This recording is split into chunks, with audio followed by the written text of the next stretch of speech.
우리가 세상을 살면서 너무나 당연한 것인데요. 세상에는 이 다양한 사람들이 있고 또 다양한 성품의 사람들이 있습니다.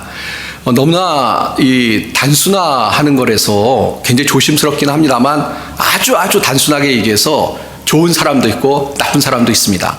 세상에 좋은 사람만 있으면 얼마나 좋겠습니까? 마음이 항상 따뜻하고 배려할 줄 알고 또 손해날 줄 알고 자기보다 남을 이타적으로 생각하고 그런 사람만 세상에 살면 참 좋을 것 같습니다. 그러나 세상은 그렇지 않습니다. 우리가 살아보면 알 수 있듯이 세상에는 좋은 사람인 줄 알았는데 봤더니 진심은 그렇지 않은 사람도 있고 또 어떤 경우에는 아예 대놓고 야, 저 사람은 가까이 가면 안 되겠다라는 사람도 있는 것이 사실입니다. 우리 성도님들이 뭐 믿으실 것 같은데 저는 사람을 이렇게 좋게 보는 편에 속합니다. 그러니까 뭐라고 얘기하시면 진짜로 그런 줄 알고 진짜로 그런 줄 알고 그렇구나 라고 생각하는 약간 그쪽에 치우쳐 있습니다. 그러다 보니까 이렇게 처음 만나는 분들이나 아니면 뭐 여러 가지 어떤 공무에 의해서 만나는 분들을 굉장히 이렇게 좋게 생각하고 또 다 말씀하시면 그렇지 라고 생각을 하는데 그렇게 살다 보니까 제가 어느 순간부터 좀 이게 제가 생각한 것과 다르다는 어떤 분들은 그렇게 말씀을 하셨는데 알고 봤더니 전혀 그렇지 않은 그런 모습을 보고 사실은 깜짝 놀라기도 하고 실망한 것이 사실입니다. 오늘 이제 말씀을 잘 이렇게 이해하시면서 들으셔야 될 것 같은데요. 그런데 제가 보니까 세상 속에서도 그렇지만 교회 안에서도 그런 것 같습니다. 교회 안에도 우리가 신앙의 어떤 수준, 신앙의 색깔 이런 것이 다르기도 하고요. 또 실제적으로 저희 교회는 그런 분 없다고 확신하는데요. 어떤 경우에는 이분이 정말로 신앙생활을 하는 분인가? 이분이 정말 하나님을 사랑하고 하나님 뜻대로 살려고 하는 분인가라는 생각이 갸우뚱 드는 경우도 있습니다. 물론 이제 구원의 문제는 하나님과 개인의 문제니까 제가 뭐라고 하겠습니까? 다만 분명히 이야기를 이렇게 하시는데 그 이야기가 아닌 것 같기도 하고요. 그런 어떤 아주 희귀한 예입니다만 경험을 할 때가 있습니다. 그래서 그건 저의 어떤 철학이나 신념의 문제가 아니고요. 성경에 보면 너무나 당연한 이야기라고 이야기하고 있습니다. 이 성경 하나만 제가 소개를 하려고 하는데요. 디모데전서 4장 2절에 보시면 이런 말씀이 있습니다. 아시는 말씀일 텐데요. 자기 양심이 화인을 맞아서 외식함으로 거짓말하는 자들이라 라는 구절입니다. 그 당시 교회 안에 이 디모데는 아시는 것처럼 요즘 말로 하면 목회자였습니다. 목회자 디모데가 이 목회를 하는데 이 사도 바울이 디모데에게 이제 서신을 보내서 여러 가지 신앙적인 이야기를 하고 있습니다. 근데 거기에 이제 소개하는 이야기 중에 하나가 뭐냐면 거짓말하는 자들에 대한 소개를 합니다. 근데 이 거짓말하는 자들을 소개하면서 이들이 여러 가지 쓸데없는 이야기, 정말 미혹하는 영, 귀신의 가르침을 가르치는 그런 사람으로 소개를 합니다. 그러니까 아주 나쁜 사람들이죠. 그러니까 초대교회에도 이미 그런 사람들이 교회 안에 들어와서 믿는 사람들을 미혹해 하는, 유혹하는 사람들이 있었다라는 것을 알 수 있는 구절입니다. 근데 이런 거짓말하는 사람들을 이야기하면서 이 사람들을 표현할 때 뭐라고 표현하고 있냐면 자기 양심이 화인을 맞아서 외식함으로 거짓말하는 사람이라고 이야기합니다. 양심이 뭔지 다 아실 겁니다. 근데 이 거짓말하는 사람들을 뭐라고 이야기하고 있냐면 양심이 화인을 맞았다 라고 이야기를 하고 있습니다. 이 화인이라는 게 다 아시는 것처럼 한자 말인데요. 불도장을 이야기합니다. 이 미국의 이 서부 시대 카우보이들 보면 소에다가 그 도장을 딱 찍잖아요. 이 어떤 소유주를 표현하기 위해서 그때 이제 불도장을 찍는데 이 화인이라는 것이 불도장을 이야기합니다. 옛날 이 예수님 당시나 이 초대교회 성경이 쓰여질 당시에는 노예들에게 화인을 이렇게 했던 것으로 보통 역사적으로 알려져 있는데요. 지금 뭐라고 얘기하면 양심의 화인을 맞았다라는 표현을 사용하고 있습니다. 저는 이게 두 가지 의미가 있다는데요. 화인이라는 게 뭐냐면 이 낙인, 이 누구 소유라는 것을 밝히는 것이죠. 그런데 누구 소유냐면, 그래서 우리 공동번역이라는 성경이 있는데요. 이 공동번역이라는 성경은 아주 그렇게 번역을 하고 있는데요. 사탄의 노예라는 낙인이 찍혔다라는 의미로 해석할 수 있습니다. 그러니까 거짓말하고 막 사람을 미혹해하는 사람들에 대해서 뭐라고 성경에서 이야기하고 있냐면 이 사탄의 노예라는 낙인이 찍힌 사람들이다. 어디에? 양심에. 그러니까 양심이 이 사탄에 의해서 뭐 조절이 되는 사람이니까 양심이 없다는 겁니다. 양심이 없어서 뭐 도덕적이나 윤리적인 그런 게 없고 또 신앙적인 게 없어서 그냥 사람들을 미혹해하는 그런 사람들을 이야기하고 있습니다. 또 두 번째는 뭐냐면요, 이 양심의 화인을 맞았다라는 게 사탄의 노예로 낙인이 찍혔다는 것뿐만 아니라 양심이 낙인이 찍혀가지고 마비가 된 사람이라는 의미를 포함하고 있다고 생각합니다. 무슨 얘기냐면 뭐 불로 양심이 찢어진 거예요. 그래가지고 살아있는 것이 아니라 죽은 것이 되어서 양심에 어떤 꺼리낌 없이 그렇게 사람들을 미혹해하는 죄를 지은 사람들이다라고 이야기를 하고 있습니다. 그래서 그 뒤에 구절 보시면 예들을 좀 드는데요. 뭐 혼인 문제라든지 어떤 식물, 먹는 문제를 가지고 사람들을 이렇게 해야 돼, 이렇게 하는 게 옳은 거야, 이게 정말 중요해, 그러면서 정말 중요한 것들은 가리고 안 중요한 것들을 가지고 사람들을 미혹해하는 그런 사람들에 대한 이야기를 하고 있습니다. 그러니까 이건 교회 안에 있는 사람들입니다. 교회 밖에 있는 사람들이 아니라 교회 안에 있는 사람들에 대해서 이런 이야기를 하고 있다는 것입니다.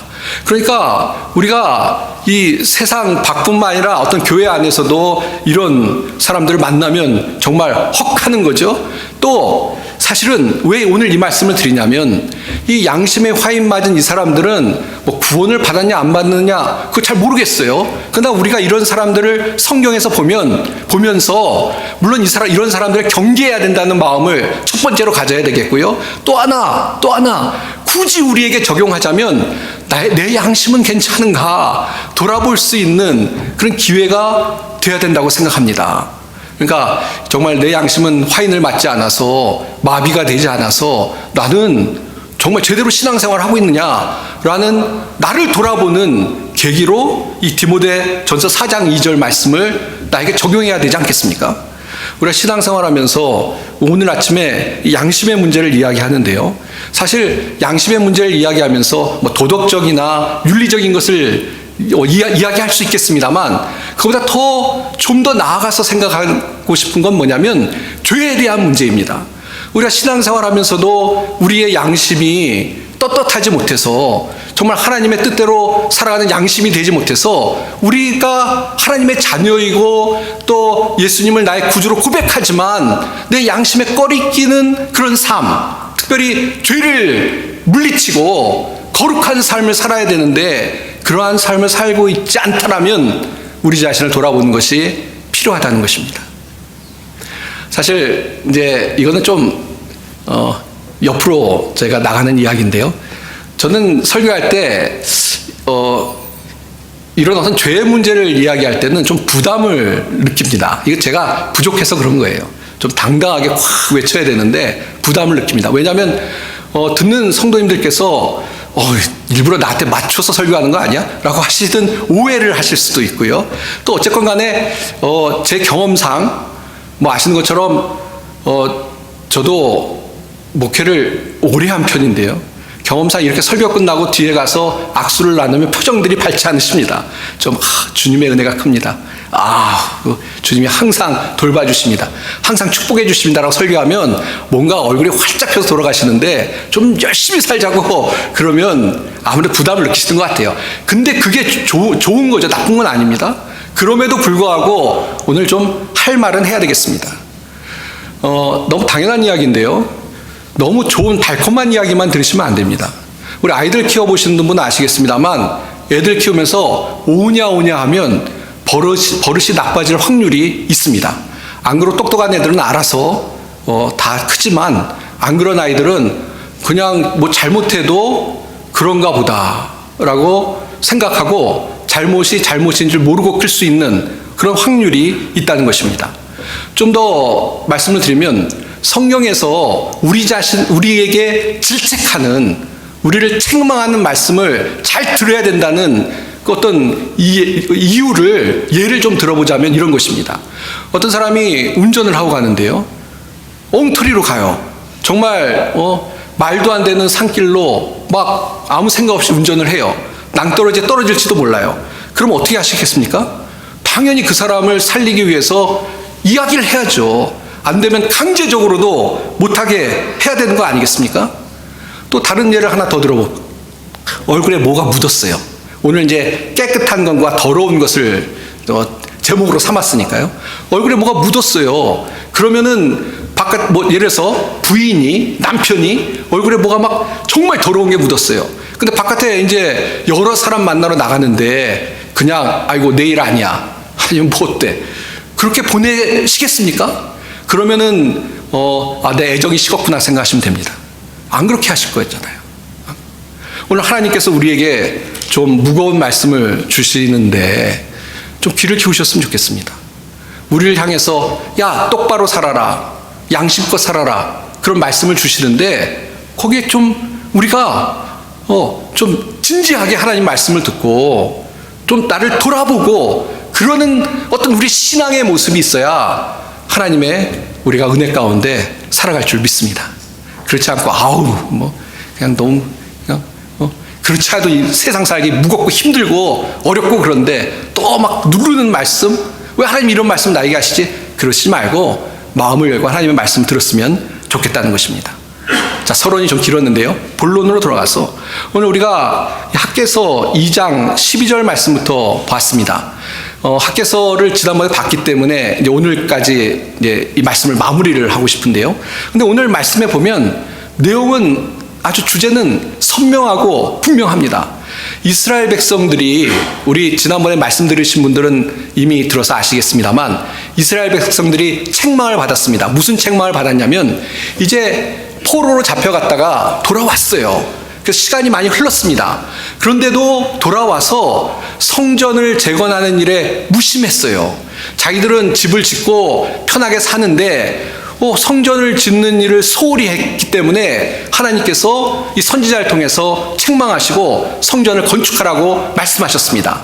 근데 그때 말씀드렸습니다만 이걸 이제 오늘날 우리에게 적용하자면 예배당을 새로 짓자는 말씀이 아니고, 이미 아시는 것처럼 성전이라는 것이 예수님이 성전이 되셨고, 그래서 예수님이 3일 만에 부활하셨고 이 성전을 헐면 내가 다시 3일 만에 세우겠다는 예수님 말씀처럼 성전이 예수님이셨고, 그 다음에 오늘날은 우리가 성전인 것이죠.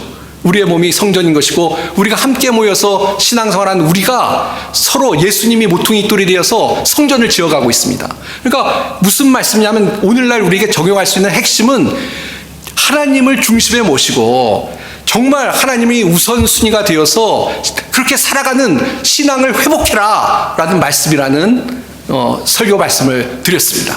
자, 근데 오늘도 이어지고 있는데요, 이제 하나님께서 다시 한번 이스라엘 백성에게 얼마나 영적으로 깨어있는 것이 중요한가 다시 한번 강조해서 말씀하시는데요, 오늘 재미있는 예를 들어서 그것을 설명하고 있습니다. 이 12절 말씀 다시 한번 보시면요, 사람이 옷자락에 거룩한 고기를 쌓는데 그 옷자락이 만일 떡에나 국에나 포도주에나 기름에나 다른 음식물에 닿으면 그것이 성물이 되겠느냐, 질문을 하고 계십니다. 무슨 얘기냐면요, 거룩한 고기, 그러니까 성전에서 있던 고기를 어떤 사람이 옷자락에 딱 넣었어요. 주머니에 넣었어요. 그리고 나와서 다니는데 그 옷자락이 어디 닿지 않겠어요? 어떤 식탁에 음식점에 갔는데 거기 국이나 쟁반이나 식물에 닿았어요. 그러면 이게 성전에 있던 거룩한 고기니까 닿은 것들이 거룩해지겠느냐, 깨끗한 것이 되겠느냐라는 질문입니다. 답은 뭡니까? 아니답니다. 아니다. 그래서 보시면 아니니라 하는지라 라고 하고 있습니다. 아니죠. 이 고기가 거룩하다고 해서 이 고기가 닿는 모든 것들이 거룩해진다? 그건 아닌 것이죠. 그 다음에 보시면 반대 이야기를 하고 있습니다. 시체를 만져서 부정하여진 자가 만일 그것들 가운데 하나를 만지면 그것이 부정하겠느냐? 답은 뭡니까? 부정해진다는 것입니다. 부정해진다는 것. 이 시체를 만진다는 것은 사실은 민수기 19장 22절에 보시면 부정한 자가 만진 것은 무엇이든지 부정할 것이며 그것을 만지는 자는 저녁까지 부정하리라 라고 하면서 부정한 걸 만진 자는 부정해진다는 얘기를 하고, 레위기 11장 28절에 보시면 그 주검을 옮기는 자는 그 옷을 빨지니 저녁까지 부정하리라. 그것들이 내게 부정하니라 라고 하면서 시체를 만지는 것 자체가 부정하다라고 이미 성경에 말씀하고 있습니다. 그러니까 시체를 만졌어요. 그리고 그 말씀대로 내가 딴 걸 만지면 부정하게 되는 거예요. 말씀에 의하면. 그러니까 딴 걸 만지면 부정하게 된다라는 것이 이 13절의 말씀입니다. 자, 근데 이 두 개를 이제 연결을 해서 보면 이렇게 쉽게 연결하시면 됩니다. 우리가 거룩해지는 것, 깨끗해지는 것은 굉장히 어렵습니다. 그렇죠? 이 거룩한 고기를 만진다고 거룩해지는 것이 아닙니다. 그렇죠? 그러나 더러워지는 것은 아주 쉽습니다. 더러운 것 만지면 더러워집니다. 좀 더 쉽게 설명하면 이런 것이죠. 무슨 음식이 있어요. 고기가 있어요. 근데 이 고기가 어디 가서 딱 다른 음식하고 부닥친다고 그 음식이 신선해집니까? 암만 신선한 고기라 해도 아니에요. 그런데 썩은 고기가 있어요. 박테리아가 아주 우글우글거려요. 우글우글거리고 그런 고기를 밥에다가 갖다 딱 놔요. 그럼 어떻게 됩니까? 밥도 못 먹을 밥이 되는 거예요. 그 이야기를 하고 있는 것입니다. 그런데 이것은 이제 설명하려고 그렇게 하는 것이고, 무슨 얘기냐면 이스라엘 백성의 죄에 대해서 그리고 거룩한 것에 대해서 강력한 하나님께서 학계를 통해서 말씀을 하고 계신 겁니다. 뭐냐면 우리가요, 거룩하지 못한 삶을, 죄를 짓고 죄가 있는 곳에 가서 죄 가운데 휩쓸리고 그러면 정말 다 부정하게 된다는 것입니다. 예. 우리가 정말 깨어있지 않으면 정말 죄 때문에 오염이 돼서 죄가 우리의 삶을 부정하게 만드는, 더럽게 만드는 그런 역사를 한다라는 것입니다. 그러나 거룩한 것, 깨끗해지는 건 다르죠? 깨끗해지는 건 힘들어요. 더러워지는 건 쉽지만 깨끗해지는 것은 노력이 필요하고 엄청난 혈단이 필요하다는 것을 이야기하고 있는 내용인 것입니다. 그렇지 않습니까? 이 거룩해지는 것, 깨끗해지는 것부터 잠깐 생각을 하면, 우리가 하나님 안에서 거룩해지는 것은 자연스럽게 되지도 않습니다. 예. 그냥 밤에 자고 일어났더니 어저께보다 10% 거룩해졌어요. 그래서 어저께는 막 마음이 스스로 생각해도 막 더럽고 불결하고 그랬는데 오늘은 막 생각이 한 10% 거룩해져가지고 또 어저께에 비하면 막 나쁜 생각이 막 탁탁탁 차단되고 그렇진 않다는 겁니다. 예. 그럼 얼마나 좋겠어요? 예. 좋을까요? 아무튼 그렇지는 않습니다.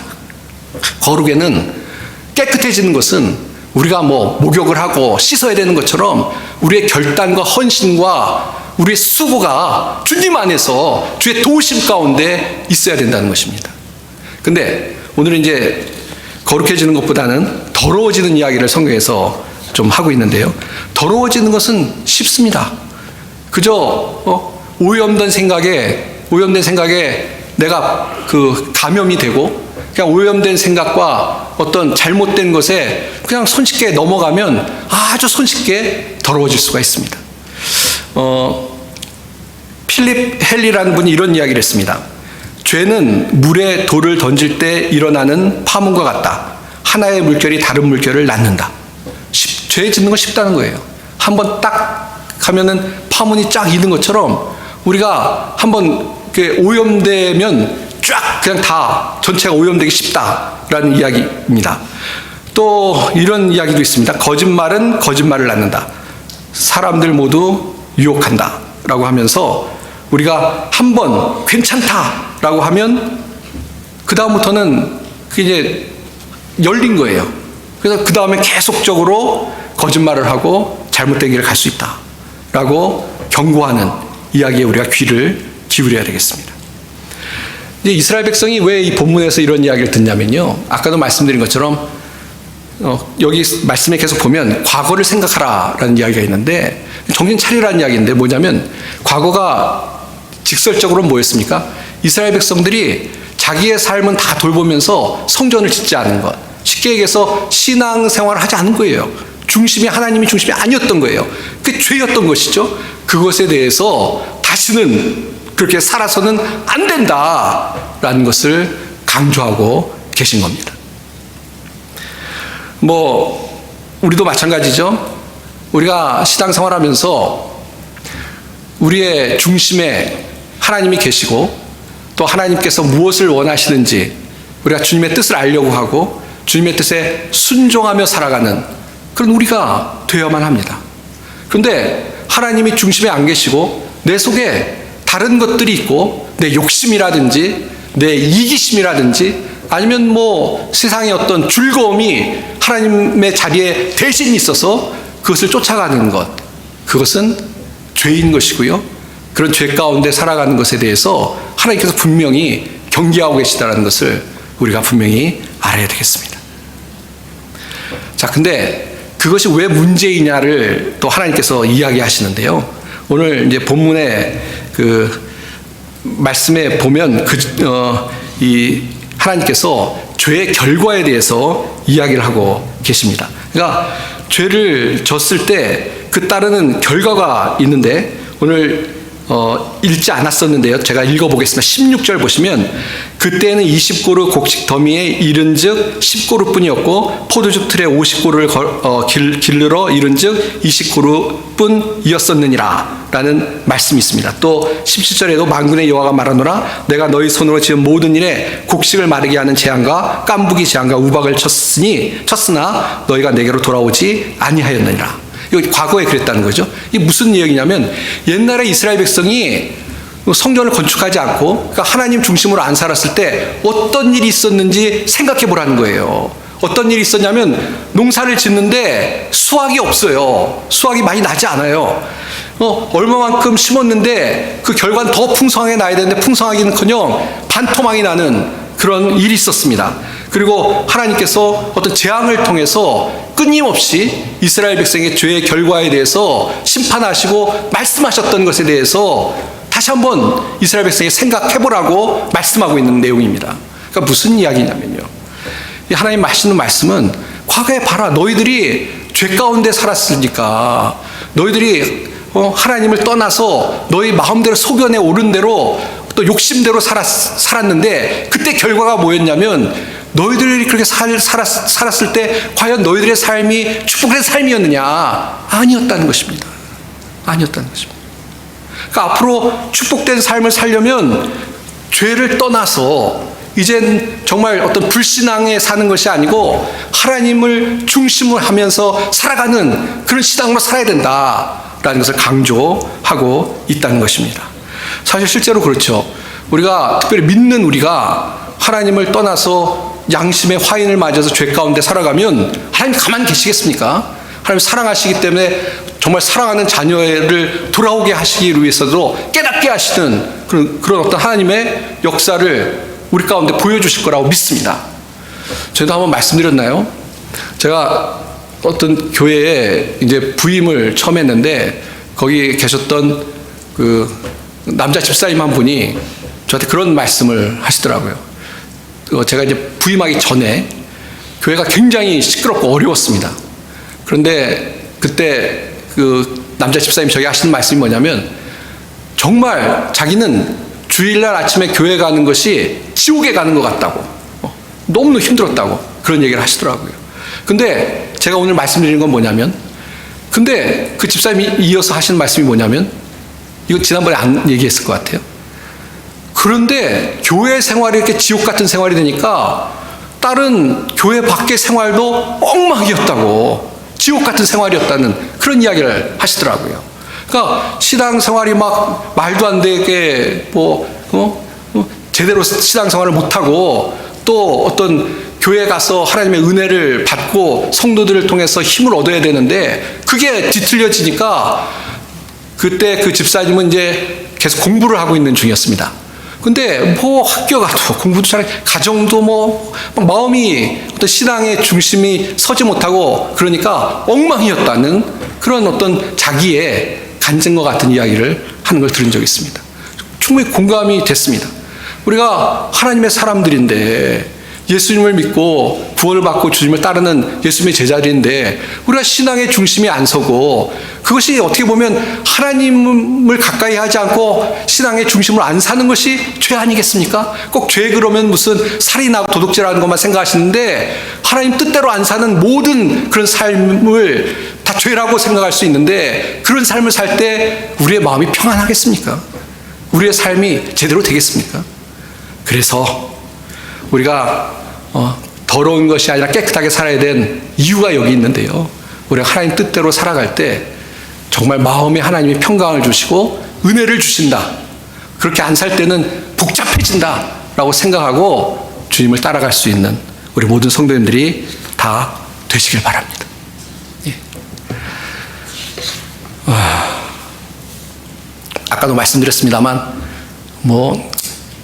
다 깨끗하게 사시던데 이런 이야기를 드리는 것 같아서 민망하긴 합니다만 그래도 다시 한번 오늘 말씀을 우리 마음에 새기면서 다시 한번 우리를 돌아봤으면 좋겠습니다. 부족한 거지? 글쎄, 저는 있습니다. 정말 하나님 앞에 부끄러운 부분이 있습니다. 그런 부분들을 좀 내려놓고 다시 한번 신앙을 회복하고 양심을 회복하며 살아갈 수 있는 우리 모든 성도님들이 다 되시길 바랍니다. 이제 말씀을 맺도록 하겠습니다. 제가 어디서 읽은 예화입니다. 실제인지 어쩐지 모르겠습니다만 오늘 말씀을 좀 정리할 수 있을 것 같아서 예화를 사용하도록 하겠습니다. 미국의 나이아가라 폭포 다녀오신 분이 계실 것 같은데요. 그 폭포에 얼어 죽은 동사한 양 한 마리가 이렇게 그 폭포 쪽으로 떠내려오고 있었다고 합니다. 근데 그 양 한 마리를 보고 이 커다란 독수리 한 마리가 정말 이제 자기의 먹이가 생겼다고 생각해서 날카로운 발톱으로 그 양을 채가기 위해서 그 양을 꽉 붙잡았다는 것입니다. 근데 이제 그 양을 이제 붙잡고 올라가야 되는데요. 우물쭈물한 사이에 이게 그냥 좀 쪼아 먹었는지 즉석에서 모르겠어요. 근데 우물쭈물한 사이에 이제 그 천길 낭떠러지에 다다르게 됐습니다. 그래서 이 독수리가 큰일 났구나 생각해서 창고로 올라가려고 하는데 이 무게가 무거운 거예요. 자기가 혼자 올라갈 수가 없는 거예요. 그러고 그러면 이제 이 양을 포기하고 이제 그 발톱으로 잡고 있던 걸 빼야 되는데 이미 이 동사한 양을 꽉 눌렀기 때문에 발톱이 빠지지 않는 상황이 되었다는 것입니다. 결국 어떻게 되겠습니까? 그 예화의 결말은 함께 떨어져 죽었다는 것입니다. 근데 들으시면서 참 어리석고 바보 같다. 또 욕심 때문에 망할 수 있다. 그런 생각들을 예화를 가지고 하실 텐데요. 저는 그 예화를 통해서 그런 생각을 해봅니다.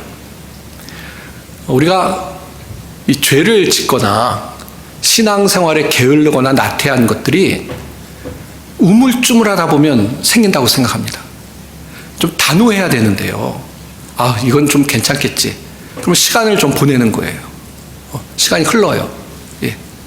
그러다 보면 아차하다가 정말 아차차 하는 순간이 올 수 있다는 생각이 그 예화를 읽으면서 들었습니다. 그래서 이제 소개를 해드리는 건데요. 사랑하는 성도 여러분, 우리가 더러우면 깨끗해야죠. 예. 더럽게 살고 싶은 사람은 아무도 없지 않습니까? 우리 영적으로도 마찬가지라고 생각합니다. 우리 깨끗한 게 하나님 뜻이죠. 근데 우리가 나중에 좀 있다가 세상 맛도 좀 즐기고 아니면 좀 타협도 하고 그러다 보면은 나중에 좀 무감각해지는 것 같아요. 예. 교회 출석한 우리 사랑하는 성도님들 정말 잘 나오셨습니다. 근데 교회 한 번 빠지기 시작하면요, 처음 빠지는 게 어렵죠. 몇 번 지나면요 빠지는지도 몰라요. 예. 정말 그렇습니다. 봉사하는 것도요, 처음에 봉사도 안 하면 뭔가 허전하기도 하고 좀 그런데 조금 시간이 지나면요, 너무 편하다는 느낌이 들어요. 예. 기도하는 거요, 처음에 기도 안 하면요, 이거 내가 신앙생활 제대로 하는 건가?